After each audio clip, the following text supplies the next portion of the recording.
Hello, and welcome to Reads.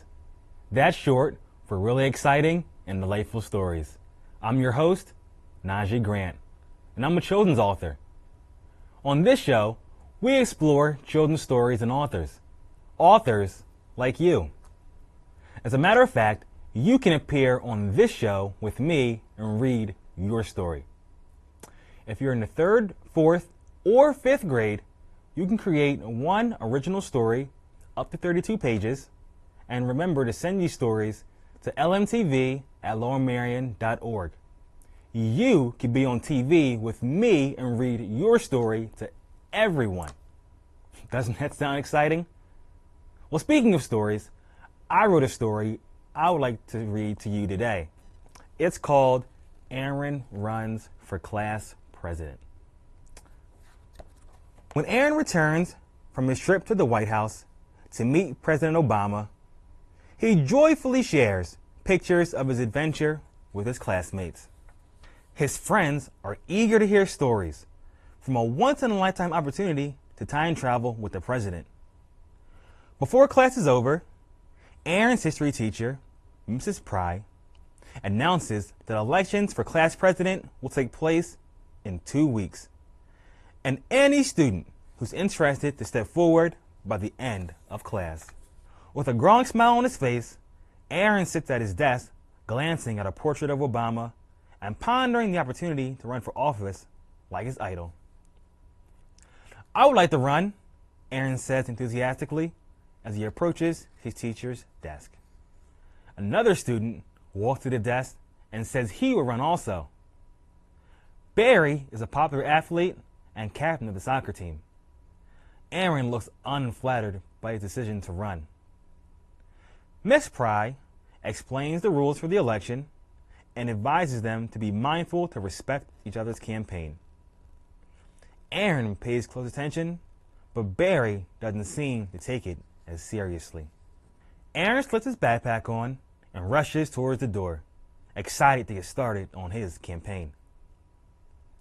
He returns home after school to tell his parents the great news about the campaign and how he will make history like Barack Obama by becoming the first African-American class president in school history. Aaron's father explains to him that with hard work, dedication, good grades, and a commitment to help others, he can achieve anything he sets his heart on. Eager to play outside, Aaron looks out the window and sees his friends playing at the park. Understanding his responsibilities come first, Aaron heads back to the computer to work on his campaign plan. He understands his friends will always be there once his goal is achieved and make sure his homework is complete first before researching successful campaign strategies. Aaron researches how much money is needed to buy campaign materials, such as signs and posters. So he organizes a lemonade stand outside the cafeteria to raise money. In just 2 days, the fundraiser is a huge success, and enough money is raised to buy yard signs, which Aaron places outside the school entrance. Every day, when it is time for recess, Aaron skips playing with his friends and speaks to classmates one-on-one about the issues they care most about, and takes notes. After school, he attends faculty and staff meetings to voice his opinion and address his classmates' concerns from the information he collects.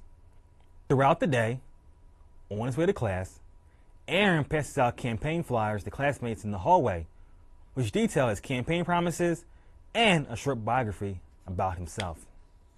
Aaron sees a student throwing one of his flyers on the ground, apparently uninterested in his campaign. Miss Pry approaches Aaron to tell him to keep his head up and move forward with his campaign no matter what people may think of him. Aaron feels a bit upset, but still optimistic. Aaron regains his confidence and organizes a rally in the cafeteria to share his plans for the school year. Standing on the lunch table, he enthusiastically addresses the crowd as to why he is the best candidate to get the job done as president. On the last day of campaigning, Aaron is posting a flyer in the hallway when Barry approaches him. He arrogantly indicates that he doesn't have to work hard to win, because he's more popular and knows more students than Aaron. Aaron walks away confidently to continue posting flyers, saying, "Hard work beats talent, and we'll see who wanted more once every student votes tomorrow."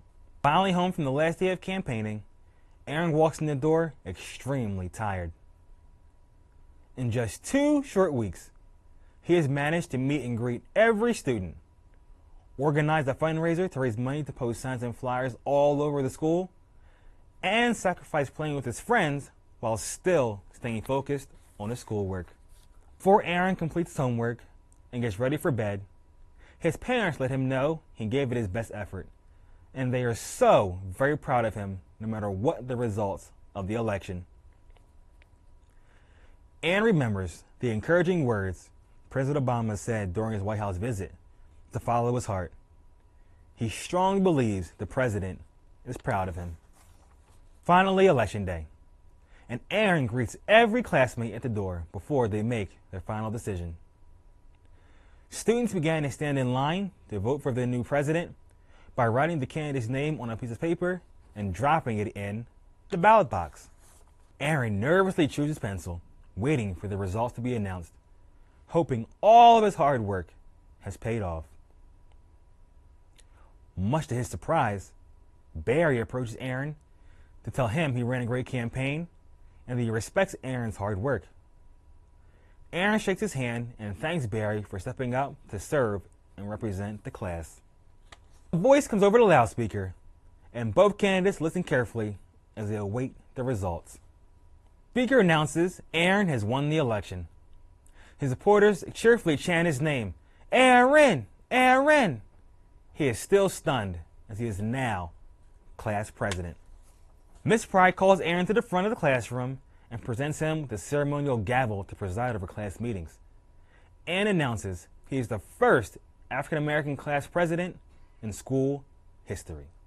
At lunchtime, President Aaron delivers his acceptance speech and expresses how hard he will work to serve as class president for every student, whether they voted for him or not. The crowd began to cheer with excitement for so long, many of them missed their lunch period.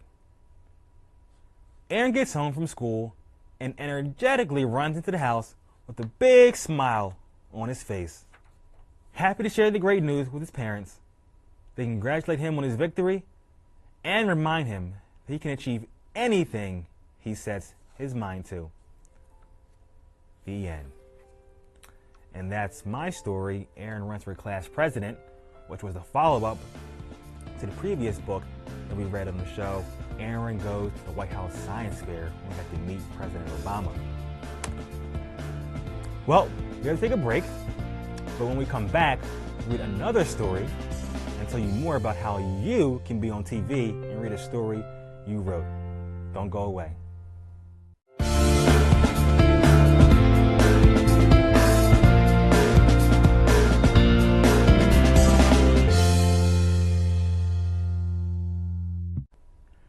Hello, and welcome back to Reads. That's short for really exciting and delightful stories. I'm your host, Nahjee Grant. Again, I'm a children's author. On this show, we explore children's stories and authors. In the first part of the show, we read Aaron Runs for Class President, written by me and illustrated by Justine Babcock. Now, I would like to read to you another story I wrote called Believe in Yourself, a Mirror of Hope. Stephanie was very ill. She had a rare form of cancer called sarcoma that kept her in bed most of the day. Halloween was Stephanie's favorite holiday, but she was too sick to trick or treat with her friends.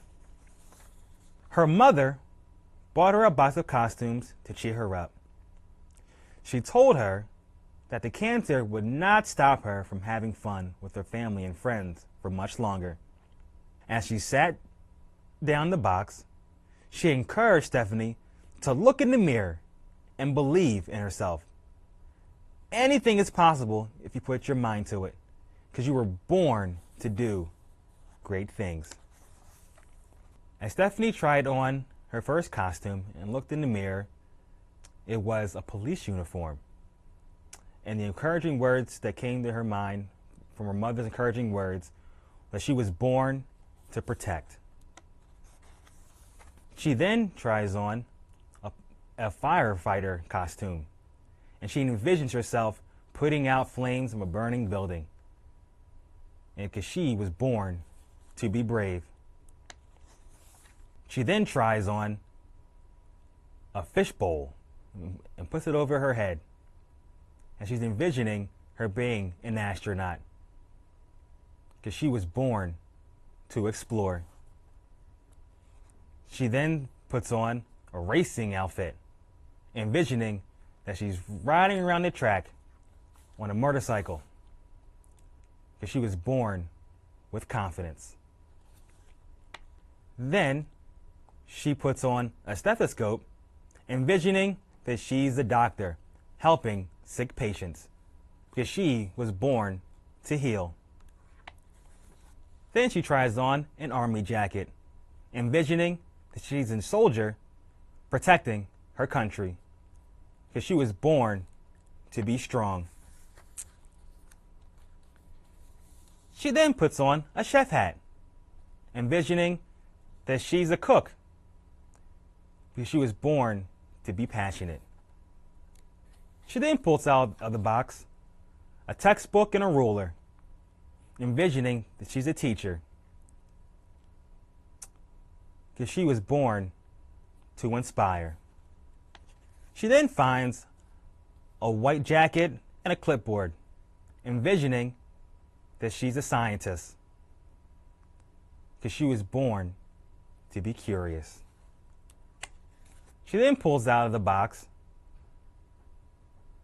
a tablecloth and ties it around her neck, envisioning that she's a superhero because she was born to fly.